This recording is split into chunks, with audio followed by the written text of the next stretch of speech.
नमस्कार दोस्तों, जीएस भाई अनु सर चैनल में आपका स्वागत है।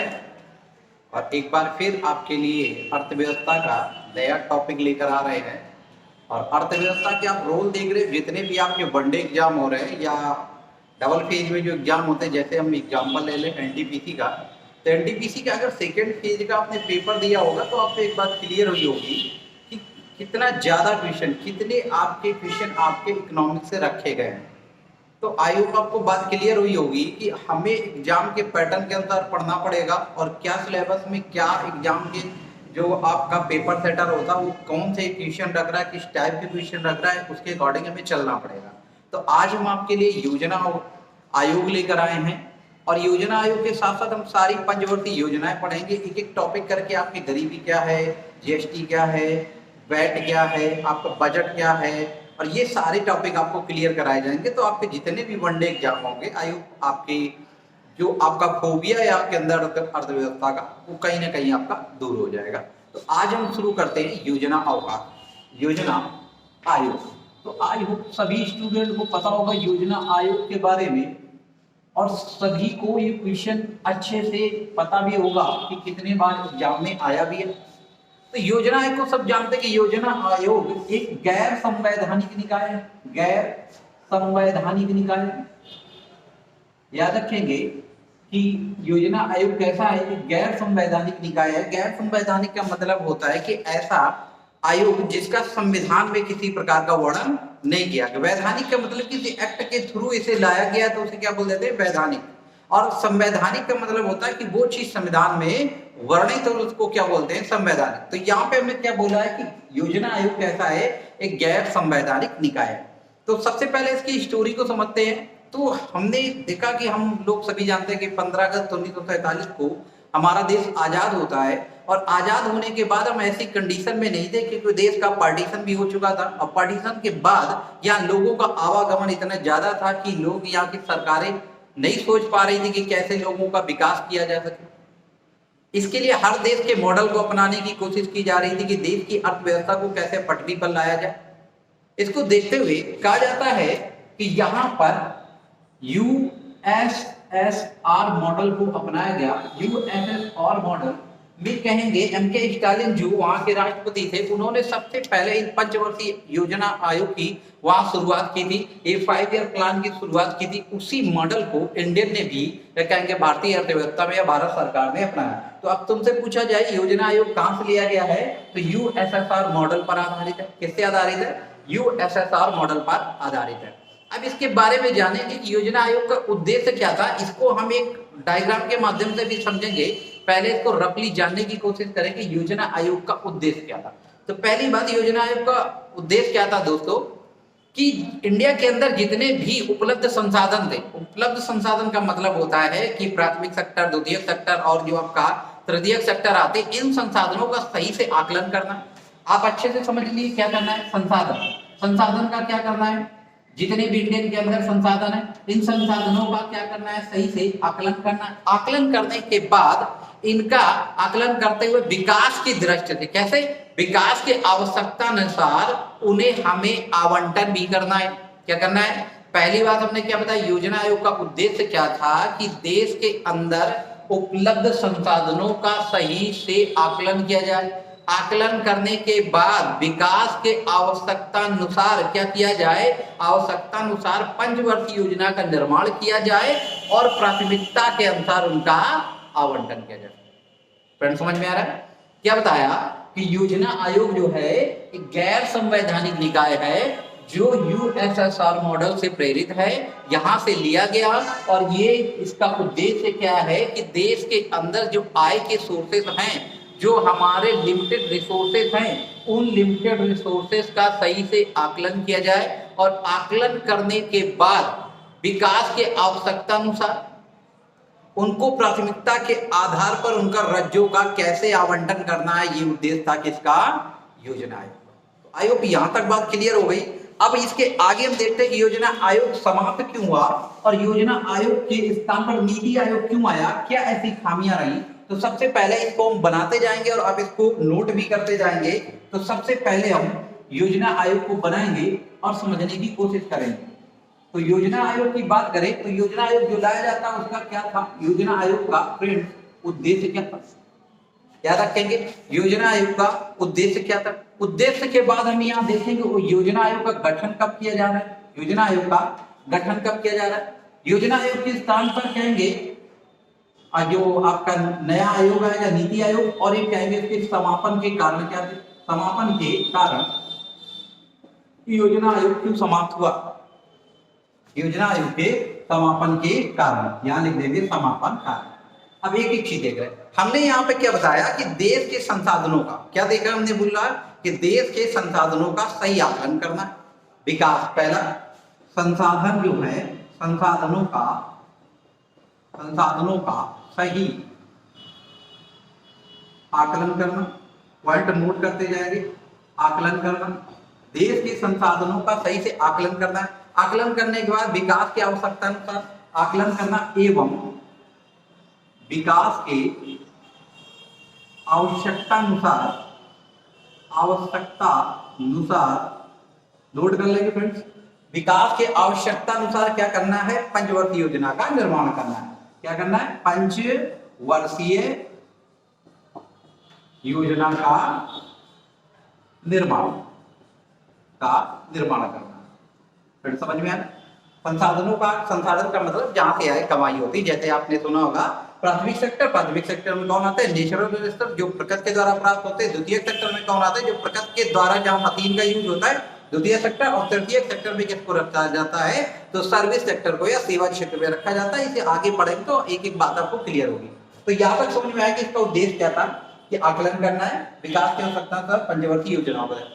अब इसका गठन जो किया गया, इसका जो गठन किया जा रहा है, इसका गठन कैसे किया जाता है, एक मंत्रिमंडलीय सदस्य के द्वारा, किसके, मंत्रिमंडलीय सभा के द्वारा। तो यहाँ लिख लेंगे गठन 1950 में हो रहा, किसके द्वारा, मंत्रिमंडलीय सभा द्वारा इसका गठन किया गया। ये आप नोट कर लेंगे, मंत्रिमंडल सभा में क्या हुआ, एक संकल्प पारित किया गया, ऐसे लिख सकते, मंत्रिमंडलीय सभा के संकल्प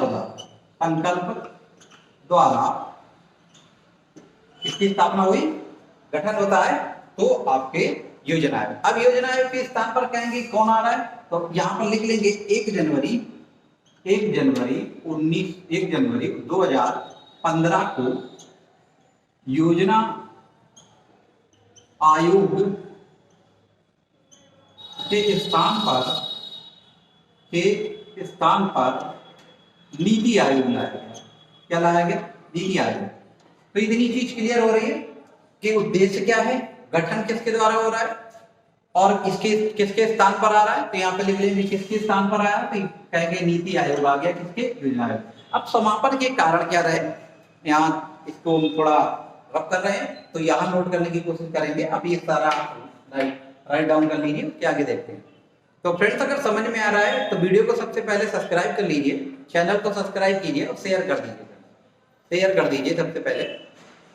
तो यहाँ तक बात क्लियर हो गई। तो अब हम देखते हैं कि योजना आयोग को समाप्त क्यों किया गया, उसके स्थान पर यहाँ पर आपके नीति आयोग को क्यों लाया गया, ऐसी यहाँ पर क्या विडंबना आ गई, क्यों ऐसा किया गया, इसको समझने की कोशिश कर। तो योजना आयोग के समाप्ति के कारण जो है, समापन के कारण जो है, इनको समझने की कोशिश करेंगे। तो आपको समझने की कारण है, ये अगर लिखने को भी आता है तो आप लिख सकते हैं। तो पहला पॉइंट आप लिखेंगे, पहला पॉइंट है और राज्यों का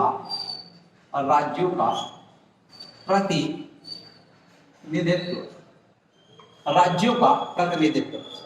अब याद रखेंगे, एक एक चीज समझेंगे कि पहला पॉइंट क्या, राज्यों का प्रतिनिधित्व। पहले राइट डाउन कर लीजिए, फिर इसके बारे में समझने की कोशिश करेंगे। तो पहला पॉइंट क्या था कि राज्यों का प्रतिनिधित्व, जिसके कारण समाप्त हो गए। दूसरा पॉइंट क्या है, टॉप टू बॉटम। दूसरा top to bottom approach, note कर लेंगे, ऊपर से नीचे तक पहुंचनी थी। और तीसरा कारण इसका क्या लेकर के आता है कि 50 वर्ष पुराना, नोट कर लेंगे, 50 वर्ष पुराना ढांचा, ये तीन कारण आपके फ्रेंड्स किसके बनते हैं? तो ये तीन कारण आपके योजना आयोग के समाप्ति के कारण बनते हैं। तो यहां तक बात क्लियर हो गई। अब एक एक बात यहां जानने की कोशिश करेंगे। राज्यों का प्रतिनिधित्व, पहला पॉइंट लिखा राज्यों का प्रतिनिधित्व। अगर लिखने के लिए आता है तब भी आप इसको लिख सकते हैं कि राज्यों का प्रतिनिधित्व, मतलब जे आपकी जो पंचवर्षीय योजना की ये प्लान जो तैयार किया जाता था, किसके द्वारा तैयार किया जा रहा था? योजना आयोग। ये केंद्र सरकार की नीति, केंद्र सरकार की। तो इसमें राज्यों का जो प्रतिनिधित्व कैसा था? ना के बराबर था। जब ना के बराबर था और कहेंगे जो पंचवर्षीय योजना जो 5 ईयर प्लान बनाए जा रहे थे वो कौन बना रहा था? केंद्र सरकार। और केंद्र सरकार तो केंद्र में बैठी, जबकि राज्यों के बारे में राज्य को केंद्र की तुलना में अधिक जानकारी होती है। क्या हमारे राज्य के लोगों की क्या जरूरतें हैं, किसकी कमी है, किसकी आवश्यकता है, कि शिक्षा का विकास करना चाहिए, कि भुखमरी से लड़ना चाहिए, गरीबी के लिए क्या करना चाहिए, केंद्र सरकार तो इस बात को नहीं समझती। तो यहां पर कहेंगे ये राज्यों का जब प्रतिनिधित्व ना के बराबर था, तो जो आपकी पंचवर्षीय योजना या योजना बनाई जाती थी ये कहीं ना कहीं ढुलमुल रवैये से पास होती थी। और इस वजह से क्या हुआ कि आपकी ये कारण बन गया किसका? योजना आयोग की समाप्ति। अगला रीजन निकल के आता है top to bottom approach. Top to bottom approach कि कोई भी निधि से धन या कोई स्कीम पास होती थी तो केंद्र से राज्य तक आती थी। अब इसमें भी क्या होता था कि केंद्र सरकार में, आप सोच के देखिए, अगर केंद्र सरकार में कोई दूसरी सरकार है और राज्य में किसी दूसरे राज्य की है तो यहां मुंह दिखाई कार्यक्रम होता था। ये पंचवर्षीय योजना या ये आपका जो प्लानिंग कमीशन कमेटी बनाई गई, इसका मेन उद्देश्य था कि जिस राज्य में मेरी सरकार है केंद्र सरकार की, उनको ज्यादा धन आवंटन करना, उनके लिए ज्यादा कुछ करना, ताकि हमारा भविष्य वोट पॉलिसी हो, वोट के लिए हमारा सिक्योर हो सके। तो ये यहाँ पर एक देखा देखी वाला करता है काम चलता था, एक मतभेद का काम होता था, एक कहेंगे भेदभाव का काम हो रहा था कि इनके बीच में कि राज्य के लिए कितना का पास करना है ये डिसाइड नहीं हो पा रहा। अगर सरकार दूसरी पार्टी की है तो उसे कम मिल रहा है। तो इस वजह से क्या हुआ, इसको समाप्त कर दिया गया। दूसरा चीज इसमें क्या था कि 50 वर्ष पुराना ढांचा था, कहेंगे इसमें कहीं भी इस योजना आयोग में कहीं भी विशेषज्ञों को जगह नहीं दी गई थी, विशेषज्ञों को कहीं भी जगह नहीं दी गई थी। इसलिए यहाँ पे क्या लाया गया? नीति आयोग लाया गया। और नीति आयोग में आपने देखा होगा कि कुछ पूर्णकालिक सदस्य होते, कुछ अस्थायी सदस्य होते, कुछ कैबिनेट स्तर के सदस्य होते। ऐसे आपका 1 जनवरी 2015 को क्या लाया गया? योजना आयोग के स्थान पर नीति आयोग लाया गया। अगर फ्रेंड समझ में आ रहा है तो थंब कीजिए और वीडियो को ज्यादा से ज्यादा शेयर कीजिए। तो यहां तक बात क्लियर हो गई।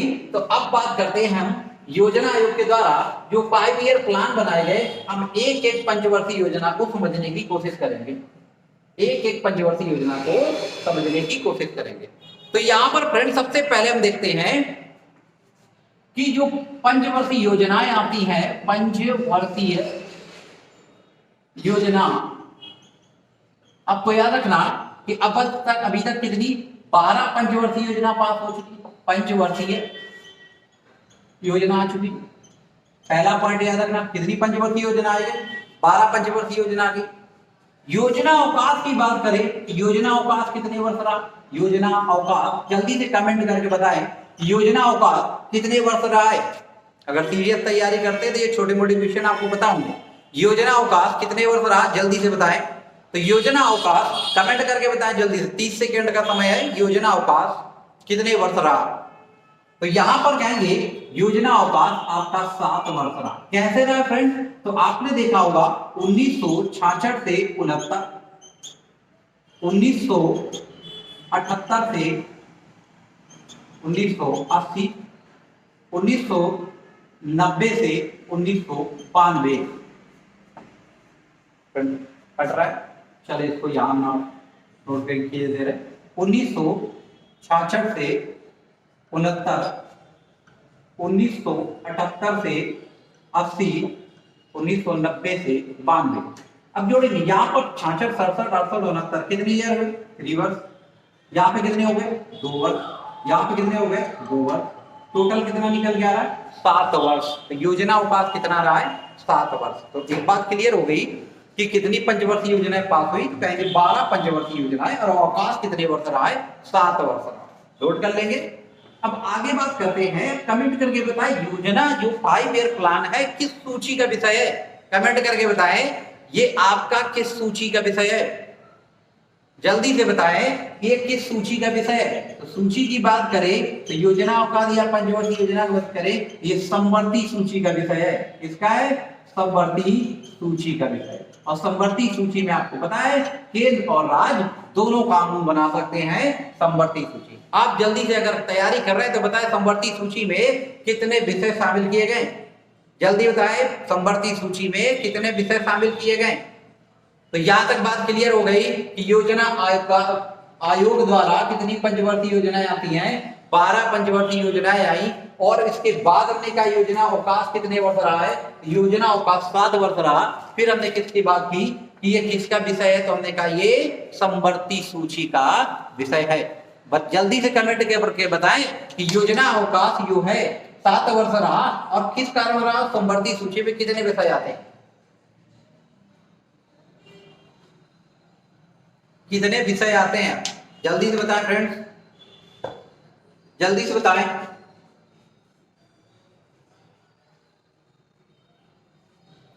तो अब बात करते हैं पहली पंचवर्षीय योजना, प्रथम पंचवर्षीय योजना। प्रथम पंचवर्षीय योजना आपका जो सरकारी महीना है सालों क्या चलता है, 1 अप्रैल 1951 से 31 मार्च 1956 तक। आपको याद रखना पहली पंचवर्षीय योजना जो है वो 1 अप्रैल 1951 से 31 मार्च 1956 तक। अब इस पंचवर्षीय योजना के सबसे पहले हम उद्देश्य देखेंगे कि इसका लक्ष्य क्या रखा गया। लक्ष्य की बात करें तो नहर या कहेंगे सिंचाई एवं संसाधन विकास किसको जोड़ दिया गया, कृषि। किस मॉडल पर आधारित है, मॉडल की बात करें तो ये मॉडल है हेराल्ड डोमर मॉडल। फ्रेंड्स आपको याद रखना है Herald Domar model, Herald Domar model. यहां तक बात क्लियर हुई, हेराल्ड डोमर मॉडल। अब इसके लिए लक्ष्य रखा गया आर्थिक वृद्धि दर, आर्थिक वृद्धि दर, आर्थिक वृद्धि दर। अब आप कमेंट करके बताएं कि लक्ष्य कितना रखा गया था और प्राप्ति कितनी हुई। ये सारे क्वेश्चन आप जल्दी जल्दी कमेंट करके बताएं कि आर्थिक वृद्धि दर जो रखी गई उसका लक्ष्य कितना था और प्राप्ति कितनी हुई। आप कमेंट करके बताइए, आपके लिए छोड़ा जा रहा है। उसके आगे हम कार्यक्रम की बात करते हैं कि कौन कौन से कार्यक्रम लॉन्च किए गए, आपको लक्ष्य और प्राप्ति बताना है। तो आपको मॉडल याद रखना, हेराल्ड डोमर मॉडल किस पर आधारित थी, कृषि पर। किस पर आधारित है, कृषि। लक्ष्य क्या है, कृषि को बढ़ावा देना। तो अब यहाँ पे बात करते हैं कि यहाँ पे क्या क्या हुआ। तो याद रखना इसमें 3 बहुउद्देशीय मोस्ट इंपॉर्टेंट बहुउद्देशीय परियोजनाएं लॉन्च की गई। बहुउद्देशीय का मतलब जिसके एक योजना से कई सारे लक्ष्य प्राप्त किए जा सके, उनको क्या बोलते हैं, बहुउद्देश्य। कई सारे उद्देश्य पूरे किए जा सके बहुउद्देशीय परियोजना के अंदर। इसके द्वारा कौन कौन सी उद्देशीय परियोजनाएं, तो पहले आती है हीराकुंड बांध। हीराकुंड बांध किस नदी पर बना है, तो आप बताएं, महानदी पर। किस नदी पर है, नोट कर लेंगे, महानदी पर। कहां पर, उड़ीसा में। किसी में टी ब्रिज का निर्माण किया जा रहा है नदी पर, तो हीराकुंड बांध। दूसरा आता दामोदर घाटी, दामोदर घाटी परियोजना। ठीक है, दामोदर घाटी परियोजना, डीबीसी परियोजना इसको बोलते हैं, डीबीसी परियोजना। ये लिख लेंगे, मोस्ट इंपॉर्टेंट है। अमेरिका की टेनेसी नदी घाटी परियोजना पर आधारित। किस परियोजना पर आधारित है, नदी घाटी परियोजना कौन सी है, तो कहेंगे आपकी अमेरिका की टेनेसी नदी घाटी। यहां तक बात क्लियर हो गई। अब बात करते हैं, अगली आई भाखड़ा नांगल बांध। भाखड़ा नांगल बांध, ये 3 परियोजनाएं लॉन्च की गई। किस नदी पर है, तो कहेंगे सतलज नदी पर।